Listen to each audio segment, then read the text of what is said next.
Orolda uzoqroq qolish xavfli edi. Qirg'oqni qo'riqlash xizmati xodimlari yoki baliqchilar jangdan xabar topishlari mumkin edi. Shomil, Abdullaka, gretsiyalik bola, Zuhro, Quvon va nihoyat Lobar qizg'ish xarsangtosh ortida nafas rostlashdi. O'q Lobarni yuragidan yuqoriga, bo'yindan sal chetroqqa chap yelkaga tekkandi. Buni omad desa bo'ladi. Shomil jarohatni tekshirib, ko'ngli yorishdi. O'q suyakni sindirmabdi. Gretsiyada bir qishloq bor. Doktorini qo'li yengil. Olib borsak, bir haftada tuzatib yuboradi. Bunaqa o'qlardan 4-5 tasini yeganman. Zuhro, to Lobar sog'ayguncha doktornikida birga turasan. Tushunarlimi? Kim bilan? Dushanbelik ayol ijirg'angan kabi so'radi. Lobar bilan. Bilib qo'y. Unga onangga qaraganday qaraysan. Soppa soq qilib berasan. Eroncha qarta raqsini o'rganib, Markaziy Osiyoda qimor virusini tarqatganing uchun ayol bo'lsangda teringni shilib olishim lozim edi. Mayli, men ayollik sha'nlaringni hurmatiga qatlni boshqa hukm bilan almashtiraman. Boya aytganimdek, ikkovingni ham kartadan begona qilaman. Qimorni butunlay unutib, odam siyratiga kirasanlar. Zuhro mevosiragan kabi so'radi. Kim? Bizmi? Quvon Lobarni og'ziga suv tutdi. Lobar 2 qultum ichib, yigitga termildi. Nega keldingiz? Qanday qilib Shomil og'a bilan? Lobar, hali hammasini batafsil gapirib beraman. Hozir eng muhimi sizni sog'lig'ingiz. Chap qo'lim ishlamayapti. Sovib boryapman, dedi Lobar. Shomil og'a, Quvon chechen killeriga qaradi. Boshlaymizmi? Ko'ngilchalik qimmatga tushishini istamayman. Yo'q, avval oltinlarni olib kelaylik. Bandilarni bir yoqlik qilaylik. Abdullaka qotillarni gap so'zidan shubhalanib, xavotir bilan xotinini yoniga sudralib bordi. Uni doktorga tezroq ko'rsatish kerak, dedi mute ovozda. Iltimos, yordam beringlar. U meni xotinim, yashash kerak. Shomil bilan Quvon bir-biriga o'g'rincha qarab qo'yishdi. Zuhro burnini tortib tizzalarini quchoqlab o'tirarkan, tavba, deb o'zicha gapirindi. Bunaqa laqma cholni birinchi ko'rishim. Yoshgina xotinini 2 o'ynashi boshida turibdi-yu, nimalarni vaysaydi. Bittasi o'ynash bo'lsa ham mayli edi. Avvalgi eri. Erkaklarda ham g'urur qolmadi. Nima deb ming'irlayapsan? Shomil Zuhroni ustiga bostirib bordi. Sen bilan boshqacha ohangda gaplashmasam, ko'p haddingdan oshyapsan. Birinchi galda shuni bil. Af etib, o'lim jazosini bo'yningdan oldim. Bu batamom xalos bo'ldim deganing emas. Tushundim. Endi sizni ixtiyoringizdaman. Tarbiyalaysiz, qartadan ko'nglimni sovutasiz, iboli ayolga aylantirasiz. O'chir ovozingni shallaqi, o'shqirdi Shomil. Zuhro jim bo'lib qoldi. Ammo Shomil va Quvon uzoqlashgach, Abdullakaga eshittirib. Men ham Lobarga o'xshab erkaklarga qo'lma-qo'l bo'lmasam go'rgaydi, dedi. Oradan yarim soat o'tib, Shomil bilan Quvon qaytishdi. Quvonning qo'lida og'irgina xaltacha bor edi. Shomil og'a, kema kelguncha Lobarni o'zim ham shuni o'ylab shoshyapman. Quvonni gapini cho'rt kesdi Shomil. Bo'l. Qo'llaridan mahkam ushla. Shomilni qo'lidagi pichoqni ko'rgan Zuhro seskanib tushdi. Lobar ko'zlarini chirt yumdi. Quvonni metin qo'llari qarshilik qilishga qo'ymasdi. Bismillahirrohmanirrohim, dedi Shomil. Pichoqni dami o'tkir edi. Shomil ro'molni yechib, jarohatga chippa yopishgan ko'ylakni bir qarich uzunlikda kesib, yarani ochdi. Xaltachadan, dedi Shomil Quvonga. Dori bilan dokalarni ol. Jarroh bo'lmasamda, jarrohlarning ishini ko'p tomosha qilganman. Quvon xaltacha bog'ichini yechib, aytilgan narsalarni chiqarayotganda, tagida qora plyonka ko'rindi. Tozasimi u? So'radi Abdulla aka. Nimani tozasi? Tushunmaganga oldi Quvon. Tilla qumini oldinglarmi? So'radi yana Abdulla aka. G'orda qum borligini bilmabmiz. Butun atrofi tosh bo'lsa kerak deb o'ylaydi kishi. Abdulla aka ortiq urinmadi. Lekin yana savollar berishdan o'zini zo'rg'a tiyib turardi. Quvon Shomildan qo'rqdi. Xaltachada hali to'liq tozalanmagan tilla xomashyosi borligini yashirmoqchi bo'ldi. Shum emasligi gaplaridan ma'lum. Hatto g'orga borganini ham butunlay yashira olmadi. Abdulla aka uni esladi. Qo'shnini uyida loysuvoq qilgan ustalardan biri. Ismi Quvon. Jizzax tomonlardan. Shomil tig'ni spirt bilan tozalayotib, jarrohlik haqidagi gapini davom ettirdi. Operatsiyada ish o'rganuvchi yoki oddiy tomoshabin bo'lgan desanglar, ko'p adashasanlar. Hammasida bemor bo'lib qatnashganman. Ko'zgudan kuzatib tursam ham, ko'nglim joyiga tushmasdi. Meni hayotim shunaqa hayotki, birovga ishonsang o'lasan. Menga ishondingiz-ku, Shomil og'a, dedi Quvon kulib. O'lmadingiz ham. Shomilning yuzida mamnuniyat alomatlari zohir bo'ldi. Lobarni yuragi orqaga tortib, hushidan ayrilish pallasida turgan esa-da, chechen killerini bu mamnuniyati tagida mug'ombirlik yashiringanini sezdi. Quvon Toshqal'ada ham, O'lik Orolda ham qotillik qildi, o'yladi Lobar. Hozircha u politsiyaning qidiruvida emas. Erta-indin politsiya va maxfiy xizmat xodimlari snayperni shaxsini aniqlashga erishsa, tamom. Kasofatim urib, gulday yigitni umri xazon bo'ladi. Uni jinoyat olamiga men boshladim. O'zimdan 5 yosh kichik yigitni husnu jamolimga rom etdim. Avvaliga uni nomiga davlatdan ov miltig'i oldim. Turkiyaga kelib esa snayper miltig'i bilan ta'minladim.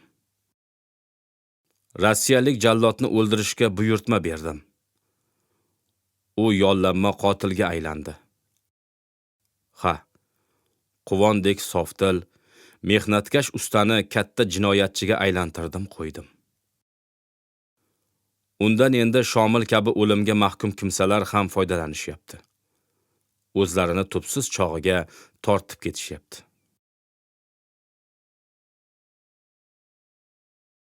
Lobar mendan xafa ko'rinadi, dedi Shomil jarrohlik asboblarini hozirlagach. Nima uchun? Quvon past ovozda so'radi. Quvonning Abdulla akadan tortinib turganini Shomil sezdi. Abdulla aka hozirgi eri bo'lsa, Shomil undan avvalgisi. Bu o'zbek nechun nikohdagi eridan xijolat chekadi?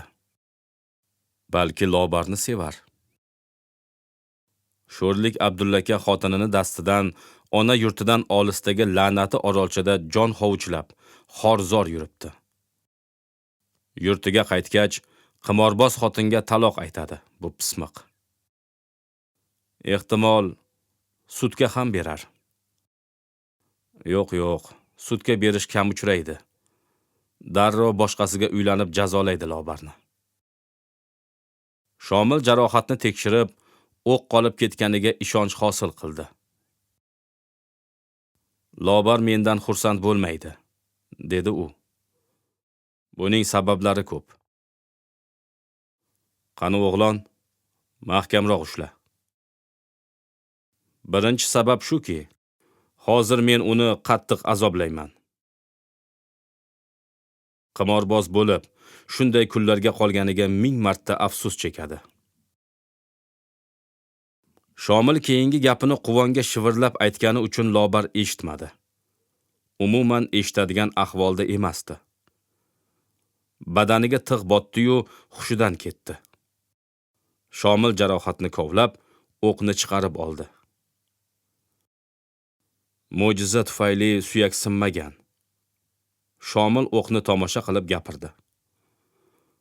Odatda yaqin masofadan otilgan o'q yelka suyagini qog'ozdek teshib o'tishi kerak edi. Lobar rangi oppoq oqarib, lablari ko'karib, qilt etmay yotardi. Abdulla aka va Zuhro qo'nishib o'tirgan ko'yi undan ko'z uzishmasdi. Shomil toshlar orasidan bosh ko'tarib dengizni kuzatdi.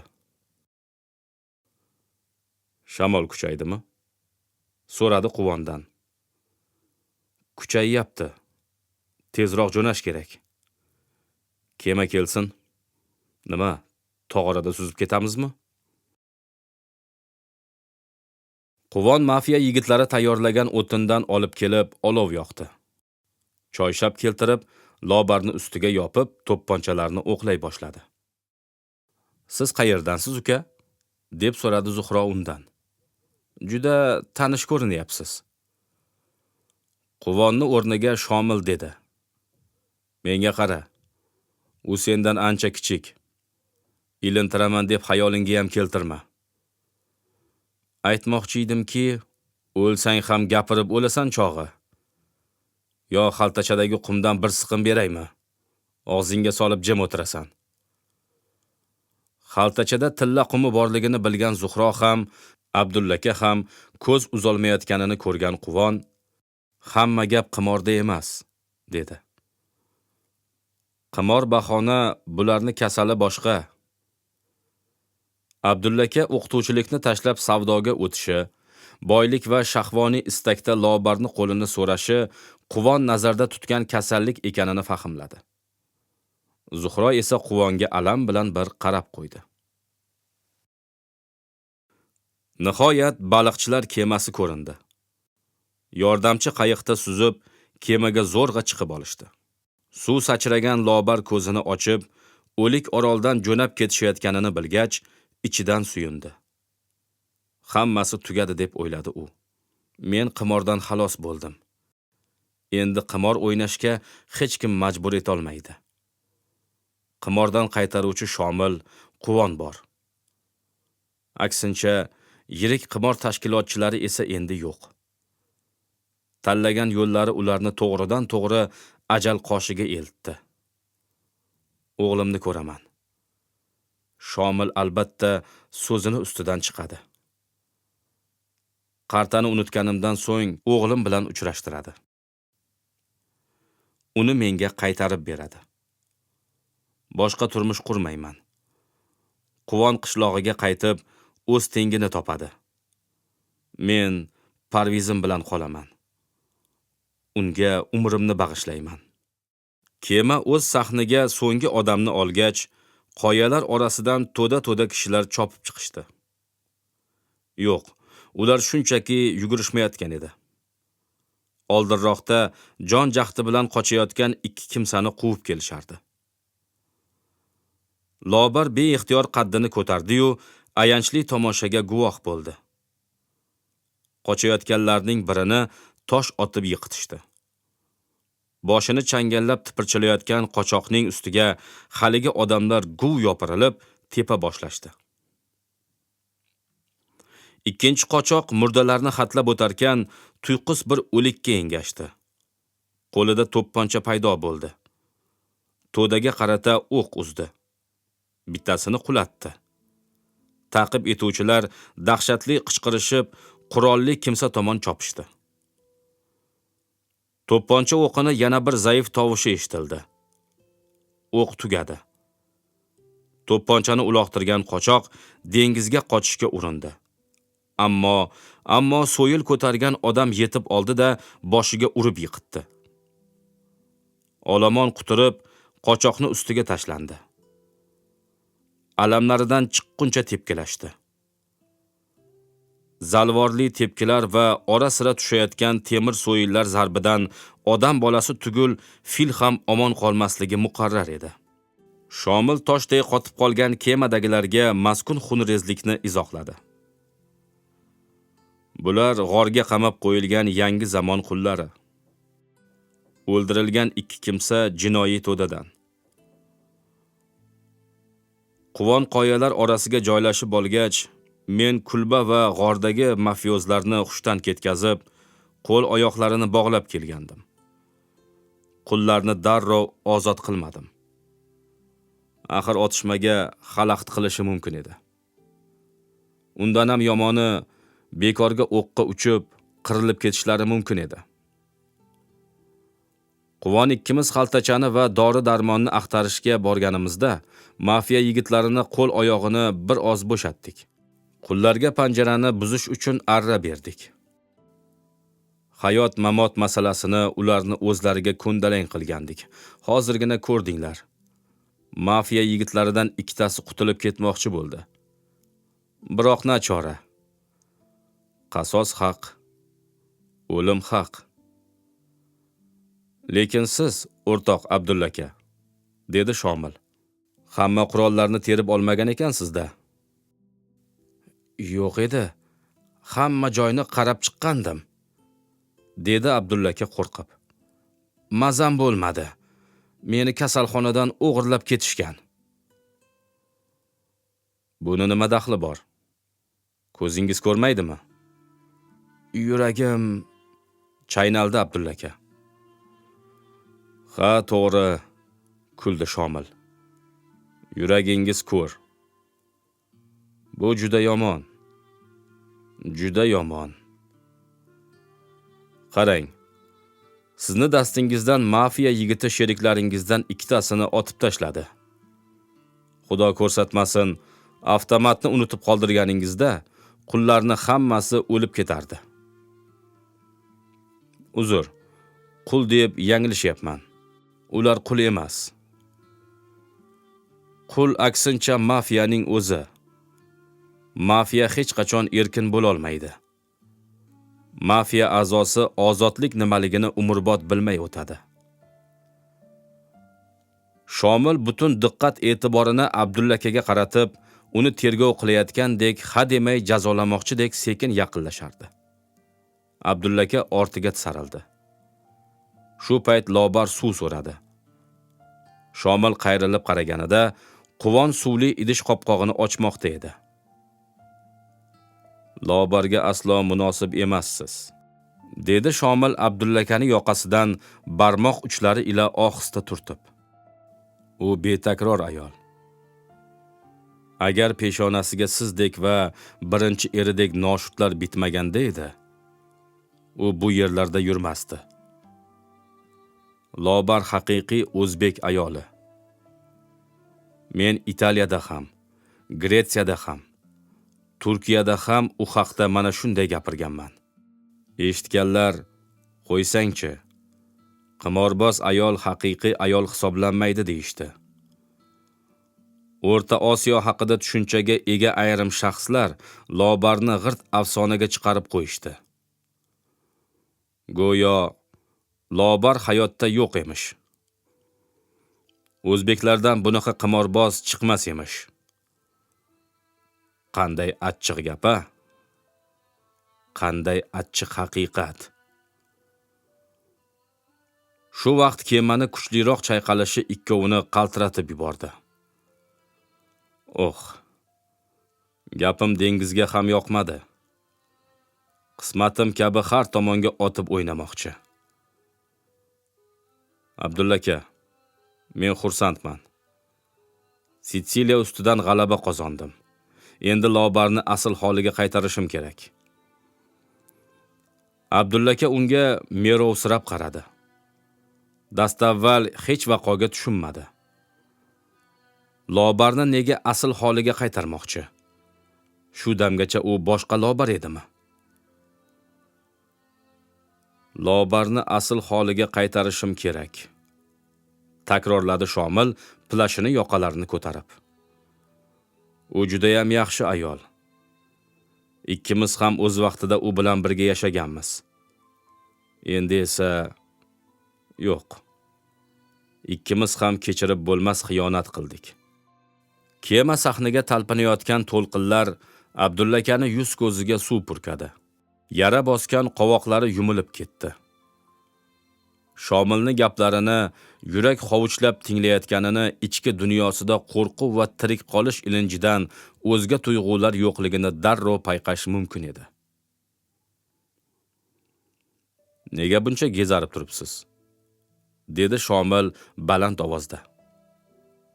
Sizga yomonlik qilmayman. Axir xaloskoringizman-ku. Lobar ko'zini behol ochdi. Quvon mehribonlik bilan suv ichirdi. U ko'zini ochib kayuta derazasidan baland qoyalarni ko'rdi. Botayotgan quyosh shu'lasida yanada mahobatli tuyulardi. Osmon bulut. Shamol tingan. Shomil yollagan kema go'yo qoyalar o'sib chiqqan afsonaviy qirg'oq yonida langar tashlab turardi. Madorsiz va juratsiz Lobarni nazdida hozir bu tik qirg'oqdan butun o'lganlarni arvohlari uchib chiqayotgandek edi. Yarasi lo'qqillab og'riy boshladi. Lobar choyshabga o'ranib, bu azoblarni tezroq tugashini 100-chi bor iltijo qildi. Dastavval o'zi bilan o'zi bo'lib, yana bir kemani motori gurillab turganini sezmagan ekan. Shomilni ruschalab, Abdulla aka aytganlarim yodingizdan chiqmasin. Boshingizga nima yomonlik kelsa, tilingizdan deganini eshitgach, o'rnidan turdi. Kayuta eshigini qiya ochib, kichik baliqchi kemaga ko'zi tushdi. Abdulla aka allaqachon ikkinchi kemaga o'tib olgan. To'sinni mahkam ushlagancha Shomilni har bir gapiga bosh silkirdi. Gretsiyalik bola Lobarni oyoqqa turganiga sevinib, alla nimalardir dedi. Lobar unga turk tilida javob qaytardi. Ammo bola tushunmadi. Shunday bo'lsa-da, o'z tilida tinmay gapirib, ikkinchi kema tomon ishora qildi. Bolakay razil insonlardan noliyotganini, otamni ham seni yarador qilganlar otishdi deyotganini va nihoyat yaqin kishingiz jo'nab ketyapti deb xayrlashishga undaganini barchasini Lobar fahmladi. Abdulla aka kayutaga ko'z tashladi-yu, darhol nigohini olib qochdi. Lobar uni bir vaqtlar $120,000 haqida eshitib, Shomildan qo'rqqanini esladi. Dahshat solgan odamxo'r mana qarshisida turibdi. Nega Abdulla akani qo'yib yuboryapti? Ortiqcha guvohni hojati yo'q deb dengizga cho'ktirib yuborish tayinlangan bo'lsa-chi? Anavi baliqchilarga. Yo'q. Lobar Shomilni yovuz qotil ekaniga qanchalik ishonsa, jinoyatchi bo'lmagan kishilarni o'ldirmasligiga ham shunchalik ishonadi. Kichik kemani motori kuchliroq gurilladi va ikki baliqchi Shomilga bosh qimirlatdi. Shundan so'ng kema ochiq dengiz sari burilib, uzoqlashib ketdi. Kayutaga Shomil bilan Quvon kirib kelganda, Lobar ko'z yumib yotardi. Uxlab qolibdi-ku, dedi Shomil bolaga. Hozirgina uyg'oq edi. Bola o'z vali ne'matiga italyan tilida zo'rg'a javob qaytardi. Bolakay menga yoqib qoldi. Quvon, uni faqat politsiyani aldash uchun olib yurganim yo'q. Bilasanmi, u otasi bilan 3 yoshligidan boshlab ovga chiqqan. Qaysidir orolda otasini kasali qo'zib, yiqiladi-yu, bir sutka o'ziga kelmaydi. 3 yashar o'g'li bir kecha kunduz behush padarini boshida och nahor yig'lab o'tirgan deysanmi? Aslo. Bu bola o'tin tergan. Olov yoqqan. Keyin otasini sochlarini silab, baliqchilar qo'shig'ini kuylagan. Qorni ochsa baliq yeb, chanqasi suv ichib, to otasi hushiga kelguncha yig'lamagan. Tushkunlikka tushmagan. Bular gretsiyalik bo'lsa-da, ota-bobolari italiyalik. Kim biladi? Yaxshilab surishtirsa, Sitsiliyalik chiqar. Otasini nega o'ldirishgan? So'radi Quvon. Shomil bolani yelkasiga otalarcha qoqib qo'ydi. So'ngra sovuq kulimsirab, "Sen Toshqal'ada, O'lik orolda nega odamlarni otding?" deb Quvondan so'radi. "Men otgan odamlarni miyasini metal tozalamasa, boshqa narsa tozalay olmas edi", javob berdi Quvon. "Miyasi kir odamni o'ldirmasang, u seni o'ldirarmidi?" "Bu aniq-ku, Shomil og'a", yelka qisdi Quvon, "sizga tushunmayapman" degandek. "Balki o'lganlar orasida Italiya politsiyasini josuslari bordir. Ular uyushgan jinoyatchilikka qarshi kurashish uchun suyukli yoridan, bola-chaqasidan, ota-onasidan yiroqda, hayoti xavf ostida yursa-yu, sen ularni otib o'ldirsang, bu yog'i qanchaga tushadi?" Quvon o'zidan o'zimi, Shomildanmi nafratlanib, birdan qizarib ketdi. "Ermak uchun o'ldirganim yo'q", dedi u Shomilga ilk marta g'azab bilan boqib. "Gaplaringizdan shunday ma'no chiqyaptiki", "Ma'noni nima qilasan? Cho'rt kesdi chechen. Aytmoqchimanki, manavi bolakayni otasini ham xuddi shu taxlit o'ldirishgan." Bolakay Quvonga g'alati qarab qo'ydi. Toshqal'adagi o'lganlar orasida mabodo baliqchi yo'qmikan degan oniy xayoldan Quvonni ichi shuv ketdi. "Ko'zingga xunuk ko'rinyapman-a", dedi Shomil. "Qo'rqma. Uni o'limida ham qo'ling bor demoqchi emasman. Baliqchini Sitsiliyaliklarning O'lik orol sohilida turgan kemasidan turib otishgan. Ehtimol josus deb o'ylashgandir. Ehtimol ermak uchun o'ldirishgandir. Tentaklar ko'p bu dunyoda. Ularni dastidan mana bu bola endi bir umr armonda o'tadi." "Uni onasi bormi?" "Onasi bor. Ammo baliqchini xotini yo'q edi. Ayol dengiz daydisi bilan yashay olmagan ko'rinadi. O'zi yashay olmabdi-yu, bolaga ravo ko'ribdi-da." Quvon hamon jahlidan tushmay gapirardi. "Xudbin ona. Men unaqa onalarni so'kish shart emas." Bir qo'lini ko'tardi Shomil. Kayuta eshigi qiya ochilib, sersoqol bosh ko'rindi. "Haydayveraymi?" ijozat so'radi u. "Bos", dedi Shomil qo'l siltab. Kema noma'lum manzil sari shoshildi. Taqdirning qaltis o'yinlari beto'xtov davom etardi. Lobar shuni juda yaxshi bilardiki, Rossiyadan boshlangan achchiq sarguzashti endi osongina yechim topmaydi. Umid qilayotgan uchrashuv Parvizni topishi sodir bo'lar.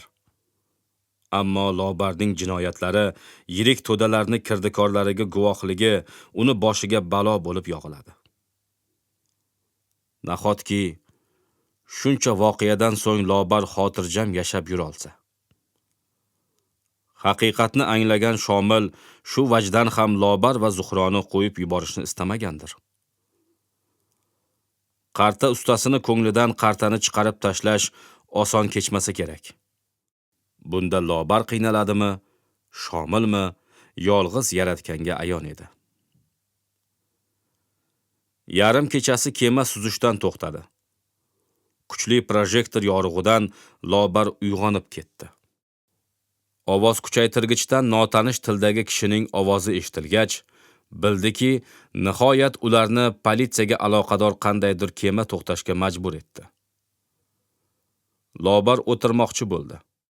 Ammo madori qurib, yana o'rniga cho'zilarkan, agar yo'lni rostdan ham politsiya to'sgan bo'lsa, qo'lga tushishlariga o'zini jarohatini ko'rishlari kifoya ekanligini angladi. birdan ruhi tushib, og'irlashib qoldi. Zambilga solib portda kasalxona mashinasiga ortishayotganini, jurnalistlar mikrofon va kamera ko'tarib, atrofda o'ralashayotganini tasavvur qildi. Shunda hammasi qonun izmiga o'tib ketadi. Yaxshilab tergov qilinsa bormi? Lobar ne jinoyatlarda aybdor topilmaydi. O'lim jazosi berilmagan taqdirda ham 20 yilga qamab yuborishlari aniq. Yurtida noqonuniy ravishda ov miltig'iga ega bo'lib, 4 kishini otib o'ldirdi. Yana qonunni buzib, 2 ta to'pponcha sotib oldi. 2 ta yigitni qurollantirib, jinoiy guruh tuzdi. Bu yigitlarni Rossiyaga olib borib, o'limga mahkum etdi. Qotillikni sir tutdi. Bular ham yetmagandek erini qimorda yutqazdi. Qonun taqiqlagan yirik qimor o'yinlarida muntazam ishtirok etib, snayper miltig'ini ham sotib oldi va qotillikka buyurtma berdi. Bundan tashqari u bir necha yildan beri yirik jinoiy guruhlar bilan aloqa qiladi. Xususan, Shomil va uning to'dasi. Malaver to'dasi deb nom olgan uyushgan jinoiy guruh. Yangi turk mafiyasi, Sitsiliya mafiyasi. Unga qarshi kamida 4 ta davlatda jinoiy ish qo'zg'atilishi mumkin. Shomil kayutaga shoshib kirdi-da, temir qutini ochib, u yerdagi bor pulni, 5-10 bog'lam dollarni oldi. Yana shoshib qulflar ekan, Lobarni ochiq ko'zlariga ko'zi tushdi. Chechen pullarni quchoqlagancha o'g'irlik ustida qo'lga tushgandek bir lahza qotib qoldi. Biz bularni kutmagan edik, dedi Shomil. Ammo unchalik tashvish tug'dirishmaydi. Qirg'oq qorovullari deb eshitganmisan? Lobar bosh qimirlatdi. Shomil negadir pullarni faqat bir boylamini olib qoldi. Qolganlarini qutiga qaytarib, eshikchasini qulfladi-da, Lobarga yaqin keldi. Boshqa burchakda bola dong qotib uxlab yotardi. Quvon esa tashqarida. Zuhro safar boshidan beri kemani pastki xonasida yotibdi. Lobar. Shomil bu ismni allanechuk hayajon bilan tilga oldi. Ko'zlarida bir vaqtlar Moskvada yongan olov yalt etdi. Ammo Lobarga bularni bari ulkan masxarabozlik bo'lib tuyuldi. Pulni nima qilasiz? So'radi Lobar. Ularga Shomil og'a, meni palapartish otishmada daydi o'q yiqitmadi. Bilib qo'ying, atayin yarador qilish uchun yelkamga o'q uzishdi. Shu ayol to'shakda yotib o'zini ayol ekanini ko'proq o'ylasin deyishdi. Men o'yladim. Darrov o'ylab bo'ldim. Hammasiga faqat siz aybdorsiz, Shomil og'a. Lobarni ko'zlaridan duv yosh to'kildi. Hozirgina bu juvonga shirin gap aytmoqchi bo'lgan Shomil birdan tek qotdi. Ahvolingni juda yaxshi tushunaman, dedi Shomil to'ng ovozda. Tushunmay qo'ya qoling. Lobar og'riqni zo'ridan bardosh berib, qaddini ko'tardi va kayuta devoriga suyanib, peshonasiga tushgan sochini yig'ishtirdi. O'g'limni xalos etdingiz. Katta rahmat. Lekin uni mendan shunday yiroq tutdingizki, sizni va bolajonimni topish uchun Ibrohim Davangirni tuzog'iga tushdim. Qimorga qaytdim. Bu adolatdanmi, Shomil og'a? Endi o'ylab ko'rsam, siz uchun har jihatdan qurol ekanman xolos. Qarta o'rgatasiz, davraga tashlaysiz, o'g'limni bermaysiz, davraga tashlaysiz. Men shoshyapman, keyin gaplashamiz. Pora berish uchun shoshyapsizmi? Bu o'yiningizni qimordan necha pullik farqi bor? Davolanishing kerak, Lobar. Davolanishim uchun shu uzukdan xalos bo'lishim kerak. Shomil hech kutmagan edi. Lobar chap qo'lidagi brilliant ko'zli tilla uzukni sug'urib olib, otib yubordi. Uzuk polga tushdi-yu, tumbichka tagiga dumalab g'oyib bo'ldi. Projektor yorig'i orqadan urib turgani bois Lobar Shomilni yuz ifodasini tiniqroq ko'ra olmadi. Biroq butun shuuri ila his etdiki, Shomil onasidan qolgan yodgorlikni uloqtirilishi sabab devordek oqarib ketdi. Ovoz kuchaytirgichdan dag'dag'ali ovozlar kelgach, Shomil eshikka qarab yurdi. Yetganda aytdi: "Lobar, biz endi na er-xotin, na aka-singil, na odammiz. Biz endi butunlay boshqa maxluqlarga aylandik. Ishonmaysan-a? Anavilar ketsin, kemadagilarni hammasini otib tashlayman. Faqat sen va men qolamiz. Shunda meni kim ekanligimni anglaysan. Qo'ling bilan bu dunyodagi eng aziz kishingni o'ldirtiraman." Shu payt eshik shaxt bilan ochilib, Quvon paydo bo'ldi. U Shomilni qattiq gapirganini eshitgan shekilli, kirgan zahotiyoq chechenga o'qraydi. Lobarga o'girilib, hammasini tushundi. Shomil chetga surib o'tib ketmoqchi edi, Quvon joyidan jilmadi. "To'xtang Shomil og'a. Bu yerda nimalar bo'lyapti?" "Ularni daf qilish kerak." Pulni siltab gapirdi Shomil. "Keyin tushuntiraman. Kengroq qilib, batafsilroq." Shomil eshikni qarsillatib yopdi. Quvon bir muddat serrayib turib qoldi. So'ngra Lobarni yoniga o'tirib, yarasini ko'zdan kechirdi. "Doktorga ko'rsatmasak bo'lmaydi. Tag'in gazak olib, ajalim qachon yetsa o'laman. Quvon, meni olib keting. Shomilni qo'lida yashashni istamayman. Unga tushunolmayman. Bir qarasang qutqarmoqchi, bir qarasang o'ldirmoqchi." "O'ldiraman deb po'pisa qildimi? Qo'ling bilan eng aziz kishingni o'ldirtiraman deyapti. Kemadagilarni ham otib tashlarmish." "Ablah. Nega so'kyapsiz, Quvon?" Lobar boshini zo'rg'a burdi. "U bilan oshqatiq bo'lib, bunaqa deyishingiz menga qiziq tuyulyapti." Quvonning qo'li musht bo'lib tugildi. Kalyuta derazasidan qararkan, devorni mushladi. "Biz bunaqa kelishmaganmiz." "Qanaqa kelishgansiz?" Quvon indamadi. "Qanaqa kelishganingizni ayting, Quvon."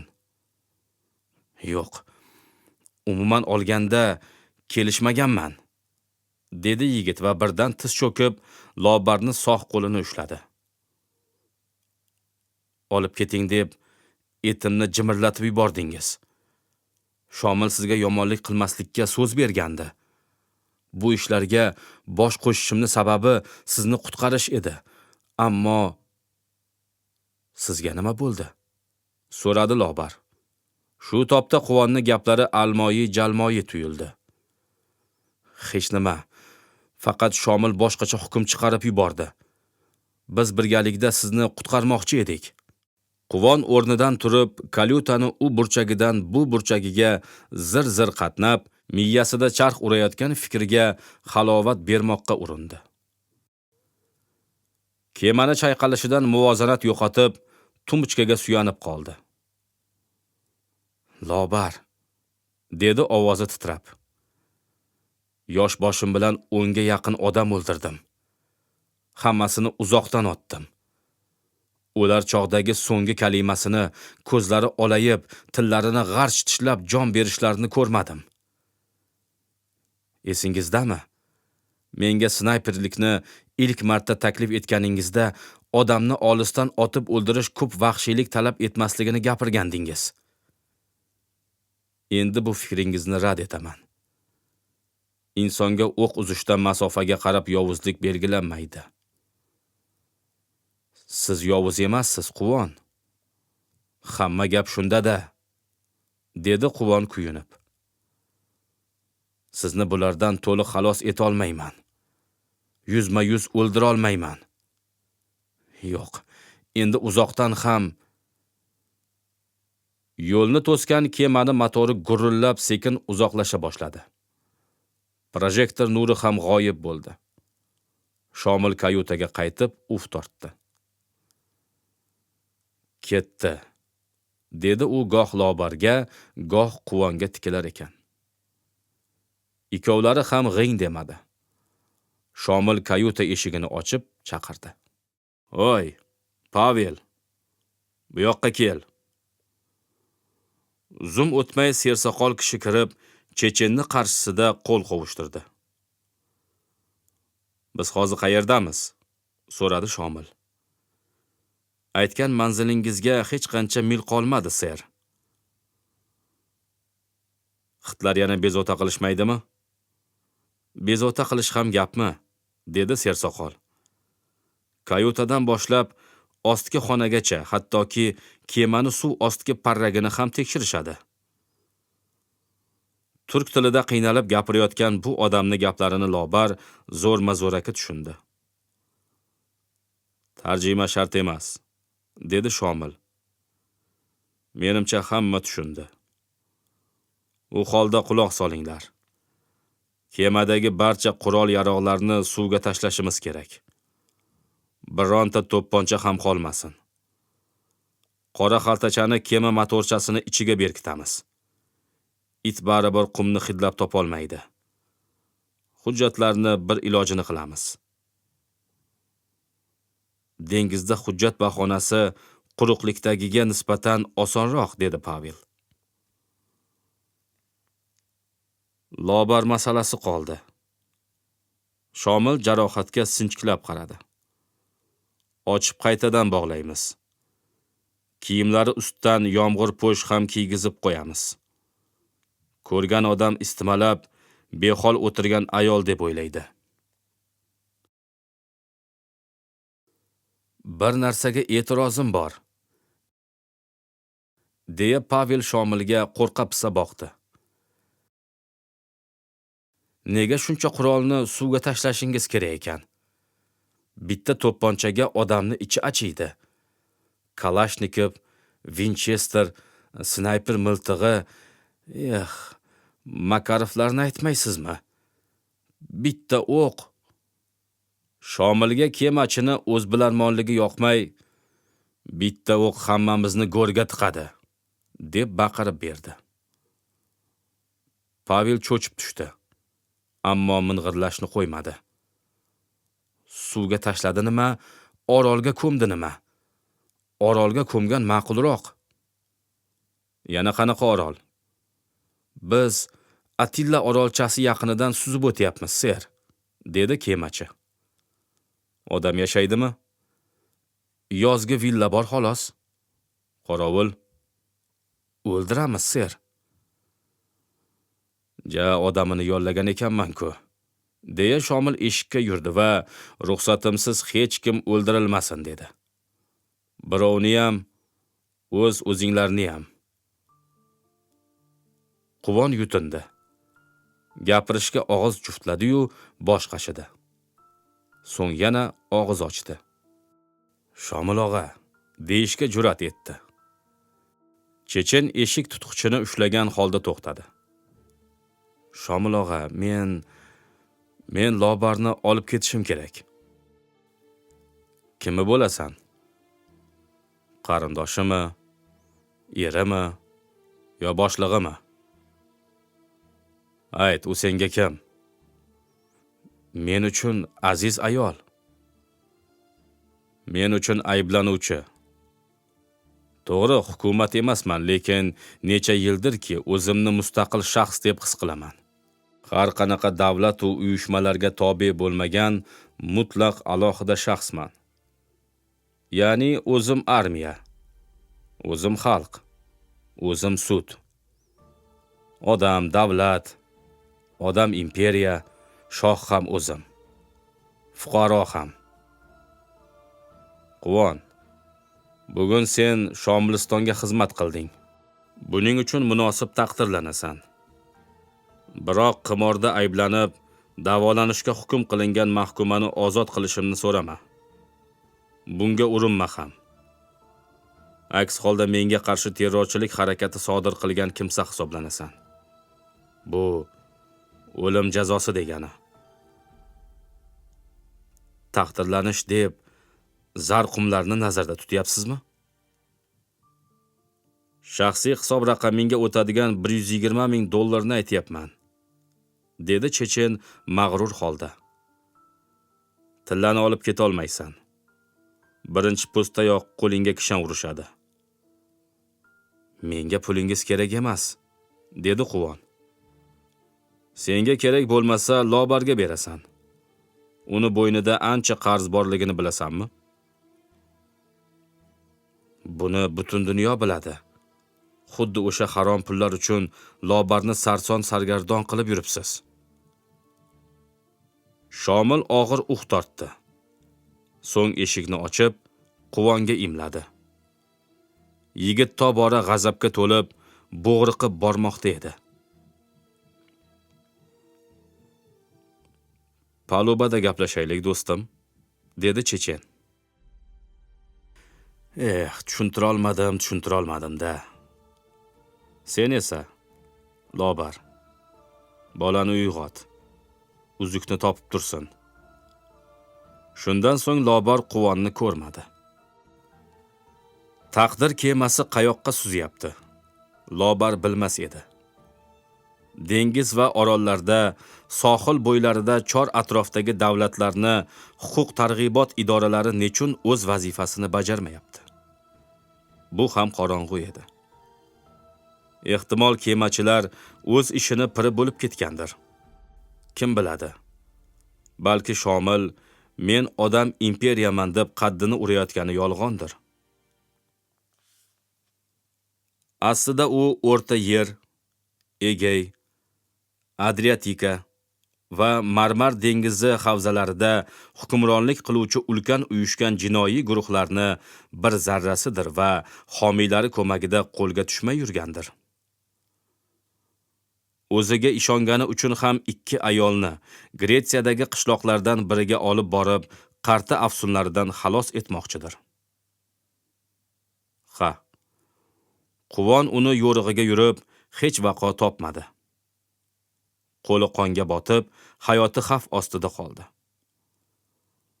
Lobarni yurtiga olib ketish uchun jinoiy to'dani yo'q qilish kifoya emasligini kech tushundi.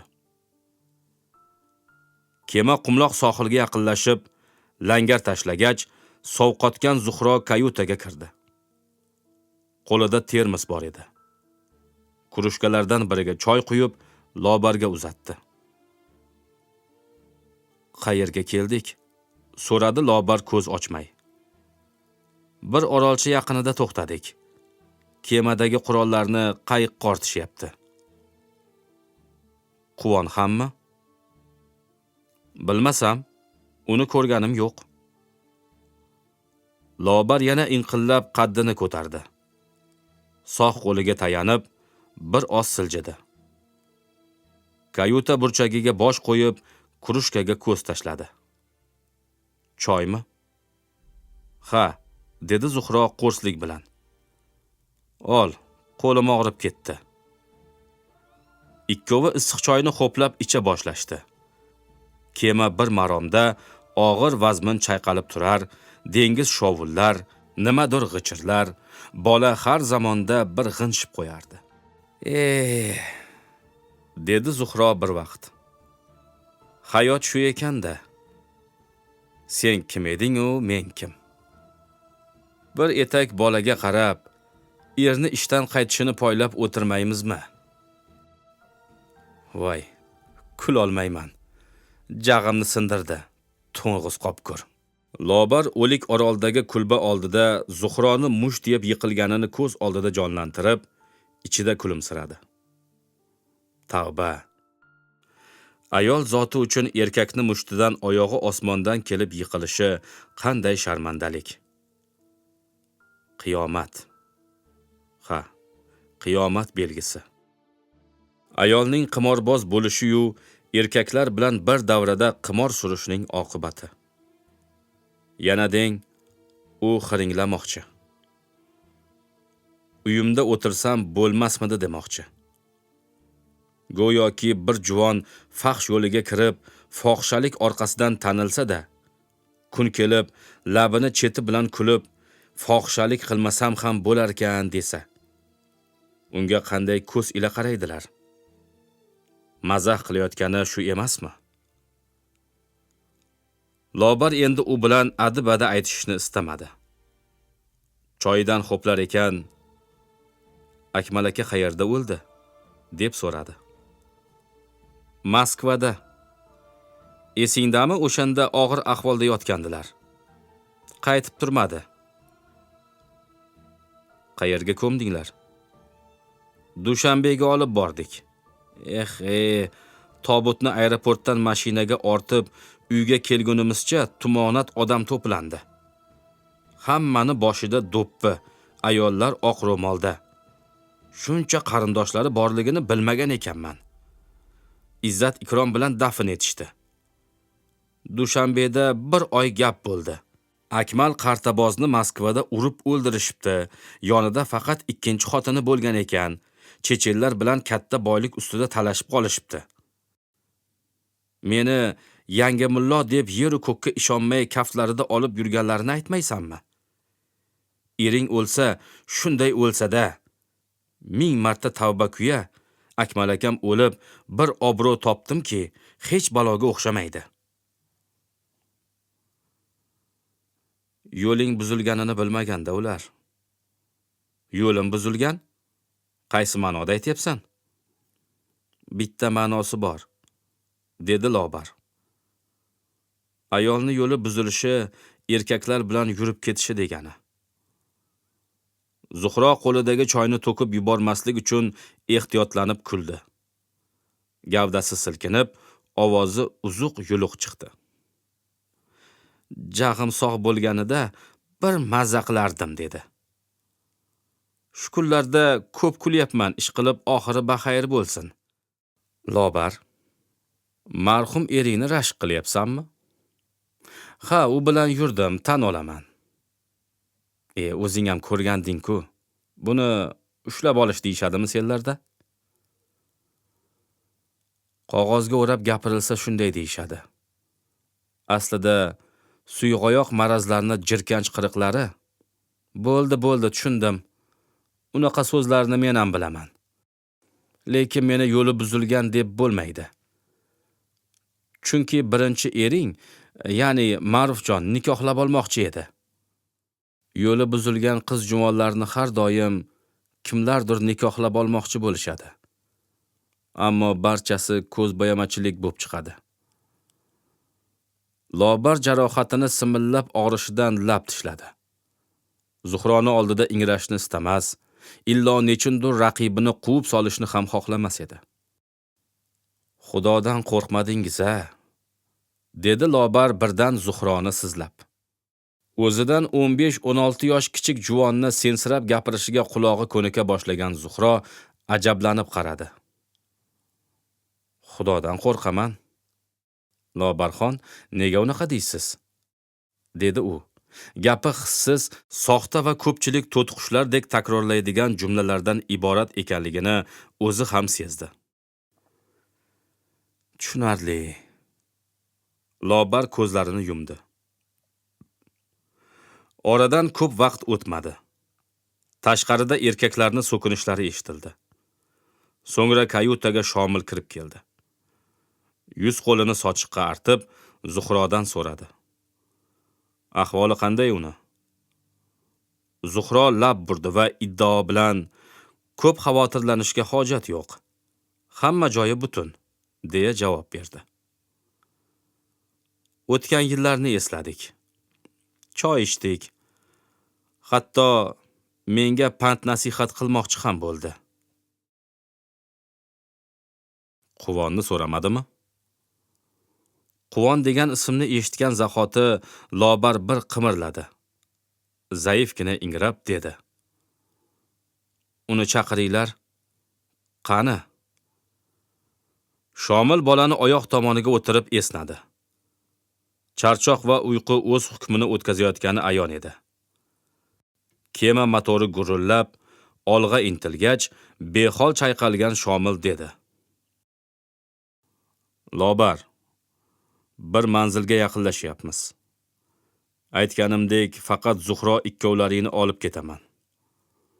Quvon bilan yurish menga ham, o'ziga ham xavfli. Bola paqirni avaylash kerak. U hali yosh, uylanmagan. Bunaqa hayotni unga keragi yo'q. Chechenni gaplariga ishonmagan Lobar tishini tishiga qo'yib, "Qani u?" deb so'radi yana. "Hech narsa qilganim yo'q. Ishonmasang Zuhrodan so'ra." Quvon soppa-sog' maza qilyapti. Zavqlanib so'zladi Zuhro. "Boya eng aziz kishingni o'z qo'ling bilan o'ldirtiraman degandingiz." Lobar jarohatni ushlab, yostiqqa suyanib o'tirdi. "Agar Quvonga bir nima qilsa..." Bir gapni takrorlama, dedi Shomil beixtiyor ko'zlari chaqchayib.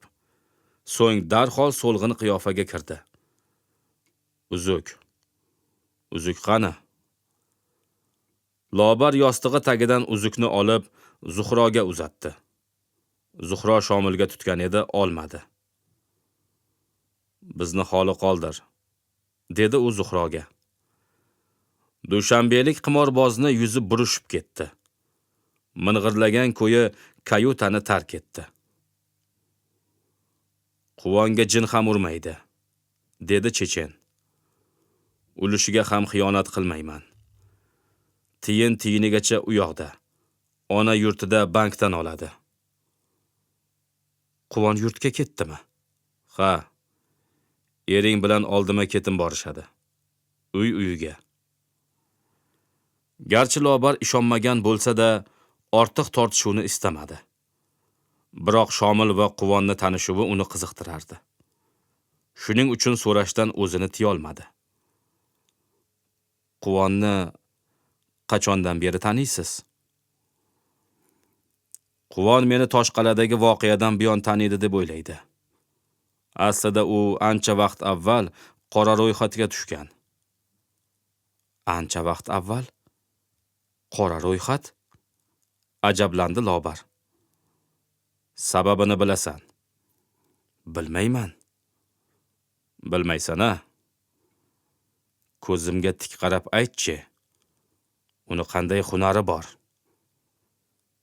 Sendan merganlikni-yu, suvoqchiligini so'raganim yo'q. Gapir."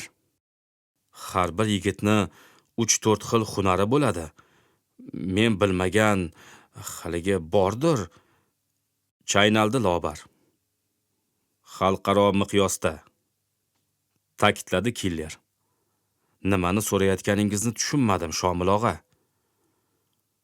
Shomil iyagini silab Lobarga o'tkir nigohini qadadi.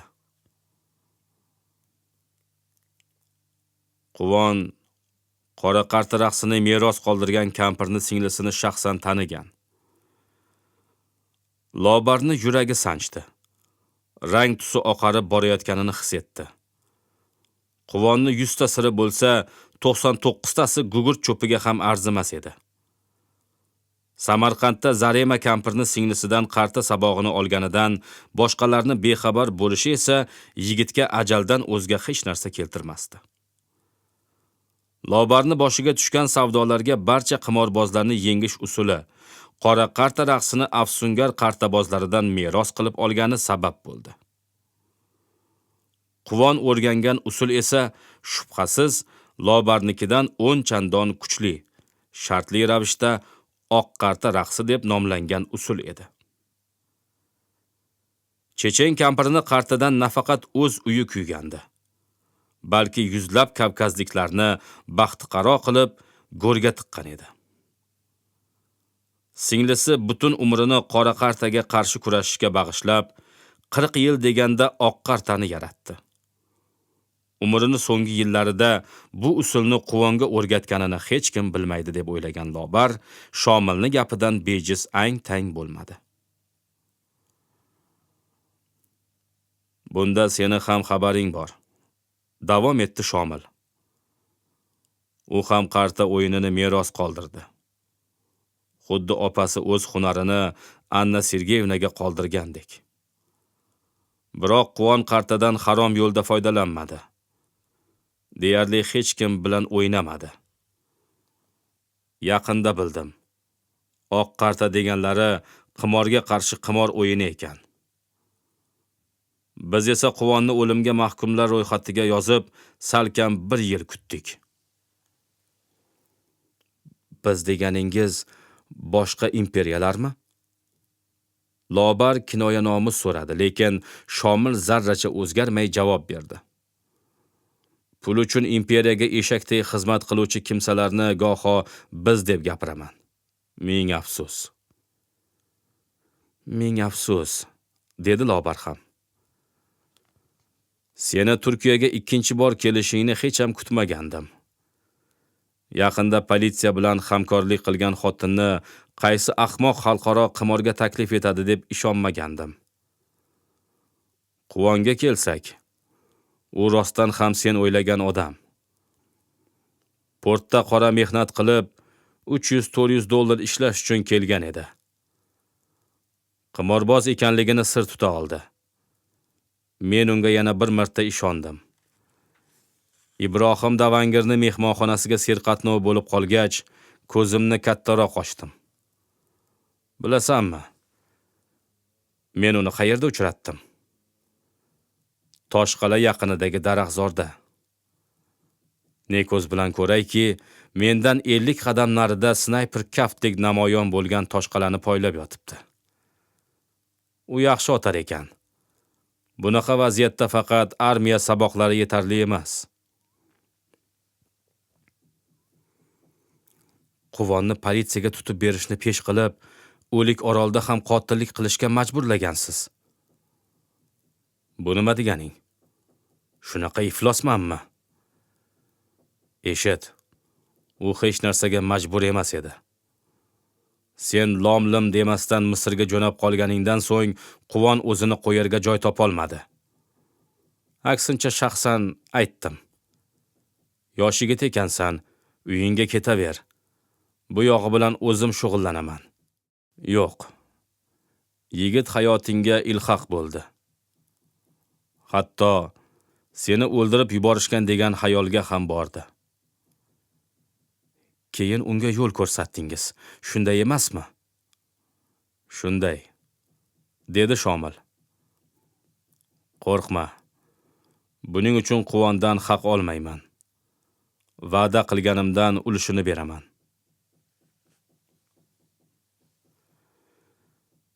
Bitta uzuk uchun hammasini otib tashlamoqchi bo'lgan odamga ishonmayman.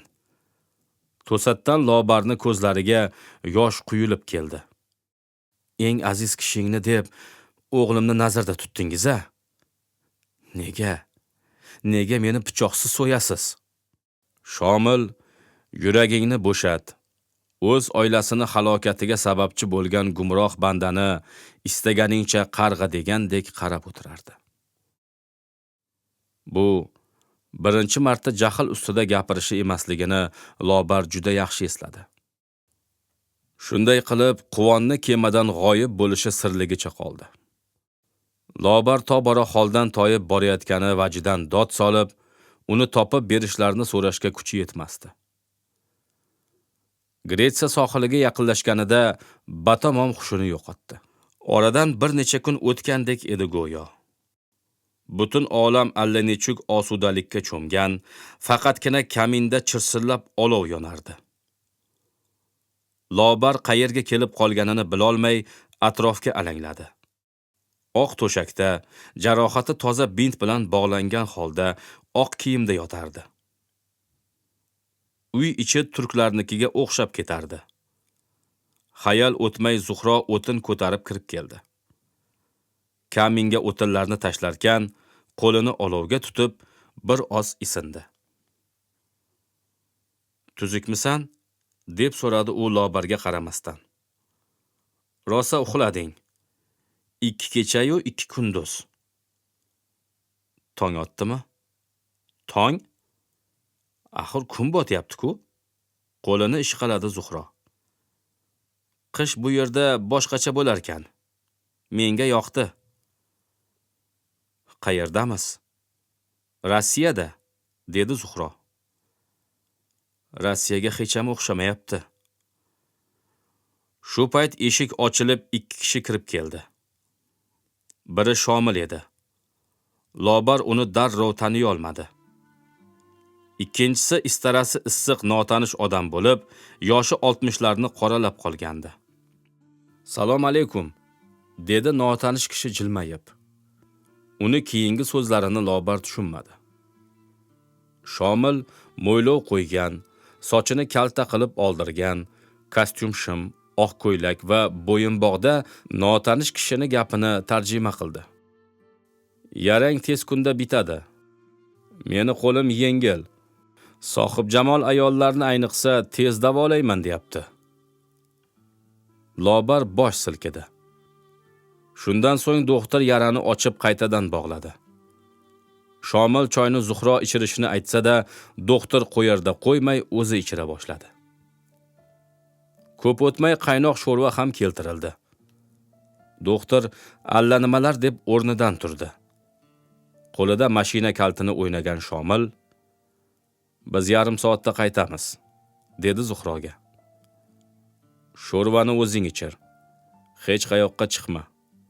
Telefonda gaplashma. Ortiqcha harakating bilan hammamizni xavf ostiga qo'ysang, eng avvalo o'zing ketasan." Zuhro barchasini tushunib yetganman. Aslo xavotirlanmang deb o'zini oqlab bo'lgach, Lobar Shomildan so'radi. "Qayerga olib keldingiz? Bu yer Rossiya emas." "Biz Rossiyadamiz. Ammo rostdan bu yer Rossiya emas", javob berdi chechen. U Zuhroga batafsil tushuntirishni tayinlab, doktorni ortidan tashqariga chiqdi. Lobar yostiqqa suyanib o'tirdi. Zuhro patnisni ko'rpa ustiga qo'ydi. Yarador avaylabgina bir qoshiq sho'rva ichdi. Qaynatma sho'rvaga turli ziravorlar qo'shilgan, issiqqina, yog'liqqina, mazaligina edi. Lobar ikkinchi qoshiqni ichdi. Tanasi yayradi. "Rossiyada bo'la turib, Rossiyada emasligimni qanday tushunay?" deya Lobar kamin yonida o'tirgan Zuhroga qaradi. Zuhro dedi: "Men, sen, Shomil kecha Afinadan Moskvaga uchib keldik. Hozir shahar tashqarisidagi dala hovlilardan birida biqinib o'tiribmiz. Dushmanlarimiz ko'chaga chiqishimizni soniyama-soniya kutyapti." Tushunmadim. To'g'ri, biz Gretsiyadamiz. Rossiyaga uchib ketgan esa qofiyadoshlarimiz edi.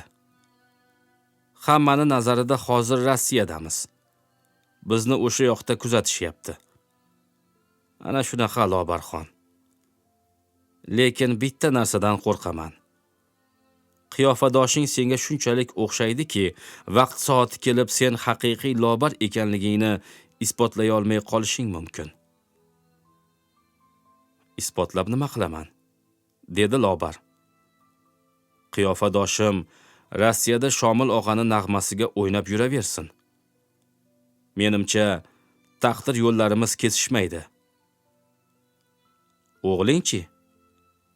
Dushanbelik qimorboz bir qoshini uchirdi. "Uni nima qilasan? Olib kelasanmi?" "Ha. Bolamni topish uchun Rossiyaga albatta boraman. Qiyofadoshim menga 2 tomchi suvdek o'xshasa-da, bolam onasi kim ekanligini biladi. Bunga shak shubha yo'q." "Buni men ham tan olaman, Lobar. Biroq qiyofadoshing onalik da'vo qilishi, seni nomingdan ish ko'rishi, eng yomoni bankdagi pullaringni o'zlashtirishiga urinish mumkin."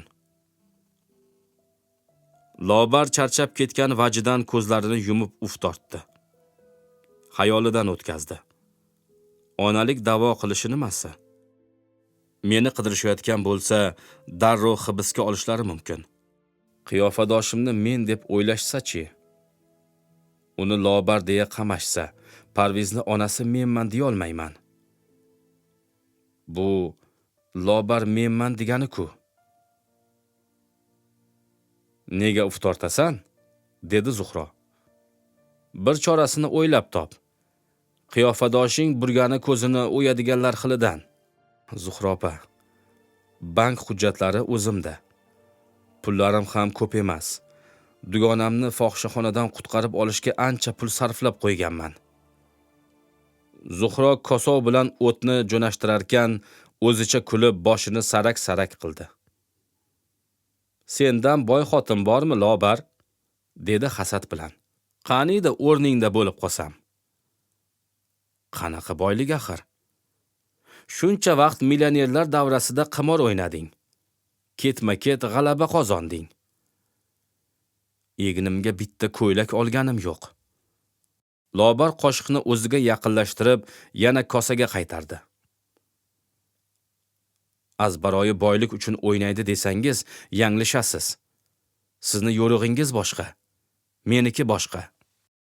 Ular bir zum jimib qolishdi.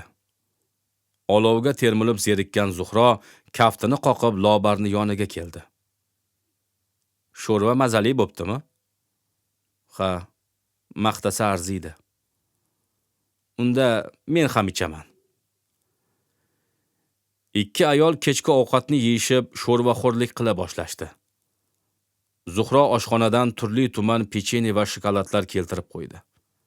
Lobar birini og'ziga solishi bilan Zuhro pechenesiga gap yo'q, dedi. Ammo bular bizni qachongacha tekin boqishar ekan? Tag'in dugonangga o'xshab, Ibi, dugonang fohishaxonada nima qilib yurgandi? Adashib borib qolgan. U fohisha emas. Zuhro beo'xshov kulgan edi, mushni asorati tezroq og'zini yopishga majbur etdi. Voy, hali ham og'riyapti, dedi Zuhro. So'ng nega kulganini izohladi. Lobar, kechirasan. Shomilga ishonib, biz ham islovatxonaga tushib qolmaylik. Lobar dushanbelik qimorbozga boshdan oyoq ko'z yugurtirdi va sizga endi hech kim qaramaydi. Tashvishlanmang, dedi.